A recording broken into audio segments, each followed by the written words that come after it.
మోదీ జైత్ర యాత్ర గురించి మాట్లాడుకుందాం. బీహార్ అసెంబ్లీ ఎన్నికల ఫలితాల్లో ఎన్డీఏ కూటమి దూసుకెళ్తోంది. భారీ విజయం దిశగా పయనిస్తోంది.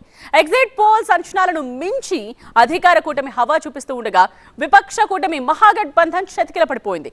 చివరకు మాజీ ముఖ్యమంత్రి లాలూ ప్రసాద్ యాదవ్ ఇద్దరు కుమారులు కూడా వెనుకంజలో కొనసాగడం ఆ పార్టీ పరిస్థితికి అద్దం పడుతోంది.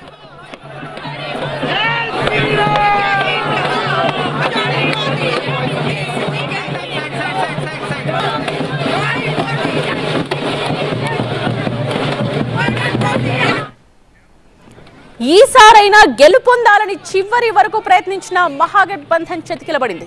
ఆర్జేడీ నేత తేజస్వి యాదవ్ కు మరోసారి నిరాశ ఎదురైంది. 2015లో రాష్ట్ర రాజకీయాల్లో అడుగుపెట్టిన తేజస్వి దాదాపు దశాబ్దానికి పైగా శ్రమిస్తున్నా ఫలితం దక్కడం లేదు. తాజా ఎన్నికల్లో ఘోర పరాజయంతో తేజస్వి భవిష్యత్ సందిగ్ధంలో పడింది. 2015లో నితీష్ తో కలిసి పోటీ చేసి డిప్యూటీ సీఎంగా బాధ్యతలు నిర్వహించారు. కొంతకాలం తరువాత నితీష్ తిరిగి బీజేపీతో జట్టు కట్టారు. ఇక అప్పటి నుండి రాష్ట్రంలో తేజస్వి ప్రతిపక్ష నేతగా కొనసాగుతున్నారు. తేజస్వి యాదవ్ ఆశయాలకు జేడీయూ నేత నితీష్ కుమార్ ఎప్పటికప్పుడు గండి కొడుతూనే ఉన్నారు. 2005 నుండి ఆయన సీఎంగా కొనసాగుతున్నారు. నితీష్ పాలనలో శాంతి భద్రతలు మెరుగుపడ్డాయి. కొంతకాలం ఎన్డీఏ నుండి వైదొలిగినా మళ్లీ వచ్చారు. దీనిపై ప్రజల నుండి పెద్దగా వ్యతిరేకత రాలేదు. అభివృద్ధిలో కూడా ముందంజలో ఉండడంతో బీహార్ ప్రజలు మళ్లీ నితీష్ వైపే మొగ్గు చూపారు.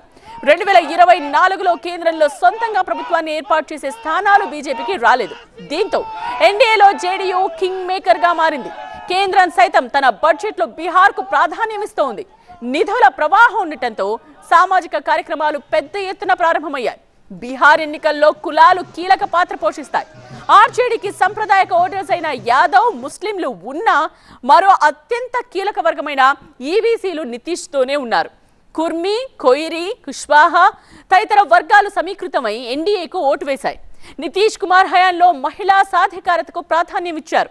ఈ ఎన్నికలకు కొద్ది రోజుల ముందు మహిళా రోజ్గార్ పథకం కింద దాదాపు 21 లక్షల మంది మహిళలకు వారి ఖాతాల్లో 10,000 చొప్పున జమ చేశారు. మహిళా సాధికారతకు సంబంధించి ఈ పథకాన్ని నిర్వహిస్తున్నారు. స్వయం ఉపాధి పథకంలో ప్రతిభ ప్రదర్శించిన వారికి 2 లక్షల చొప్పున రుణాలు ఇస్తారు. దీంతో మెజారిటీ మహిళలు ఎన్డీఏకు ఓటు వేశారు.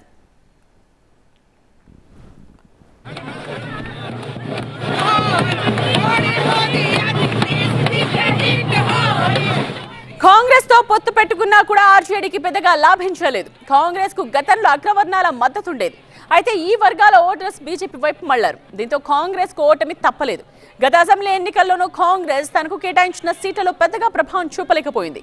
ఈ దఫా ఎన్నికల్లోనూ అదే పునరావృతం కావడం గమనించాల్సిన విషయం. వాస్తవానికి 1990ల నుండే బీహార్లో కాంగ్రెస్ పట్టుకోల్పోయింది.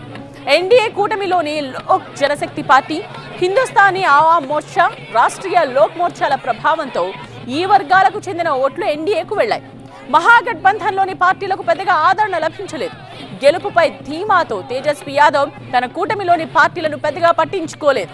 కూటమిలోని ఇతర పార్టీలను సంప్రదించకుండానే ఏకపక్ష ధోరణిలో తేజస్వి ప్రమాణం పేరుతో పెద్ద ఎత్తున హామీలను గుప్పించారు.